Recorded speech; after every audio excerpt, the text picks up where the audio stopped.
പിന്നെ തൂവെള്ള നിറത്തിലുള്ള ആ ഒരു കളിപ്പാട്ടം പോലെ വരുന്ന ഒരു മുതലുണ്ടല്ലോ, അതന്നെ നമ്മളെ ടാറ്റയുടെ 400 കേട്ടോ. പണ്ട് ഗ്രീസും ചളിയും പൊടിയും മണ്ണും ഒക്കെ ആയി കുളിപ്പിക്കാതിരുന്നൊരു മുതലുണ്ടല്ലോ. 400 മാത്രമല്ല, ഏതൊരു വണ്ടിയാണെങ്കിലും ശരി. പക്ഷെ ഇപ്പൊ ആ കാലത്ത് ഏതൊരു വണ്ടിപ്രാന്തന്റെ കയ്യിലും ഒരു മുതൽ കിട്ടിയ കാട്ടിക്കൂട്ടും. കണ്ടറിയാ വണ്ടി കണ്ട അതിമൊന്നും കൈ കൊണ്ട് തൊടാൻ തോന്നൂല. അത്രയും വർക്ക്, നീറ്റ് വർക്കും കാര്യങ്ങളും എടുത്ത ആ ഒരു മുതൽ തന്നെയാണ് നമ്മളെ അട്ടപ്പാടിയിലുള്ള സുരേഷേട്ടന്റെ വണ്ടി കേട്ടോ. കുട്ടികളെ നോക്കും പോലെ നോക്കുന്നത്. ഇതേപോലെ എത്ര വണ്ടിപ്രാന്തന്മാരുണ്ട് ഇങ്ങനെ കുട്ടികളെ നോക്കും പോലെ ആ ഒരു വണ്ടിമ ചളിയോ പൊടിയോ ഒരു മണ്ണ് പറ്റിയോ പോലും ഇല്ലാതെ കൊണ്ടെടുക്കണേ. പ്രത്യേകിച്ച് വാഴക്കൊലന്റെ ട്രിപ്പും കാര്യങ്ങളുമാണ്.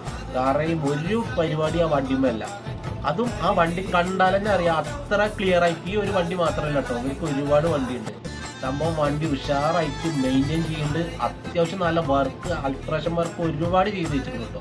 എന്തായാലും വണ്ടി ഒരുപാട് എനിക്ക് ഇഷ്ടമായി. നിങ്ങൾക്ക് ഇഷ്ടമായി കമൻറ്റ് ചെയ്യുക. അടിപൊളി.